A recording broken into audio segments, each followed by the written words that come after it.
Pemirsa kita tentu sudah familiar dengan sejumlah program strategis pemerintah pusat, di antaranya adalah Sekolah Rakyat, sebuah program akses pendidikan yang ditujukan bagi kelompok miskin dan miskin ekstrim. Mengingat tahun ajaran baru akan segera dimulai, maka mari kita cek fakta dan kesiapan beserta juga dengan perkembangan dari program ini. Kita awali dengan slide yang pertama, pemirsa. Cek fakta yang pertama adalah fakta Kementerian Teknis yang menjadi penanggung jawab dari program ini. Ada 3 irisan implementasi teknis dari pengeksekusian program ini, pemirsa. Pertama adalah data sosial ekonomi masyarakat yang menjadi ranah daripada Kementerian Sosial. Ini menjadi krusial karena memang target dari program ini adalah anak dari keluarga miskin ekstrim atau desil 1 dan anak dari keluarga miskin atau desil 2. Dan penjaringan terhadap calon siswa ini akan menjadi tanggung jawab daripada Kementerian Sosial. Sedangkan untuk kurikulumnya tentu menjadi ranah daripada Kementerian Pendidikan Dasar dan Menengah. Mengingat bahwa jenjang sekolah rakyat ini ada di tingkatan sekolah dasar, menengah pertama dan menengah atas. Dan yang terakhir yang tidak kalah penting tentunya adalah terkait dengan infrastruktur fisik dari sekolah. Kita bicara bangunan sekolah yang akan digunakan.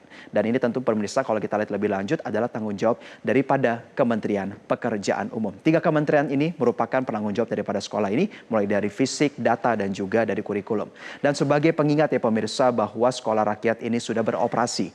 Dan saat ini total ada 166 sekolah yang tersebar di 34 provinsi yang diresmikan secara langsung oleh Presiden Prabowo Subianto pada Januari 2026 lalu secara serentak.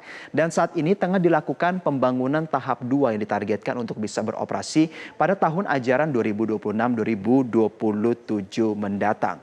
Dan dari 104 lokasi yang sedang dibangun tersebar di seluruh provinsi di Indonesia, 93 diantaranya terus dikejar agar bisa digunakan pada tahun ajaran baru mendatang dengan penjabaran 69 sekolah ditargetkan untuk selesai penuh dan 24 berstatus fungsional atau belum 100% tetapi sudah bisa digunakan untuk belajar mengajar.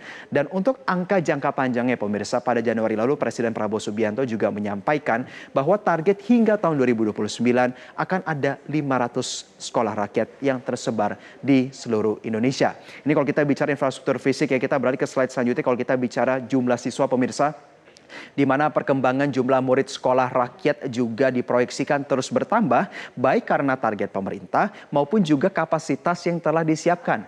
Kalau pada Januari 2026 lalu, pemirsa, 166 sekolah yang diresmikan oleh Presiden Prabowo Subianto telah menyekolahkan sebanyak lebih dari 15.954 siswa pada Januari.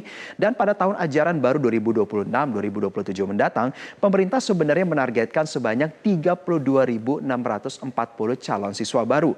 Namun per awal Juni 2026 ini saja sudah ada lebih dari 42.000 calon siswa baru sehingga sudah melampaui target. Maka pemirsa, angka tersebut diperoleh dari penjangkauan yang dilakukan oleh Kemensos dari data kesejahteraan sosial DTSEN beserta temuan langsung di lapangan untuk melakukan asesmen apakah calon siswa ini dapat dikatakan layak untuk berpartisipasi dalam sekolah rakyat. Dan membayangkan jangka panjangnya pemirsa, tentu ini tidak kalah menarik. Mengingat bahwa pembangunan tahap 2 ini sedang berlangsung, apabila sesuai dengan perencanaan awal, kapasitas ini juga luar biasa besar.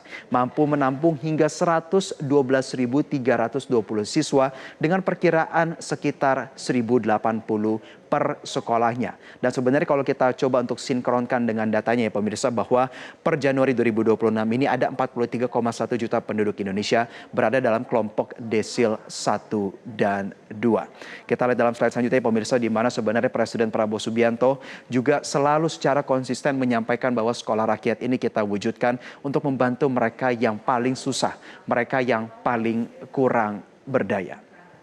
Dan itulah tadi pemirsa ulasan kami soal perkembangan program sekolah rakyat. Kepedulian negara terhadap pendidikan adalah kabar baik yang patut dijaga. Namun sejarah menunjukkan bahwa banyak program lahir dengan semangat besar tetapi juga diuji oleh waktu.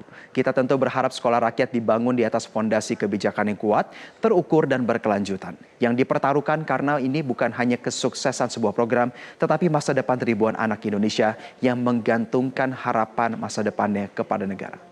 Jelajahi cara baru mendapatkan informasi. Download Metro TV Extend sekarang.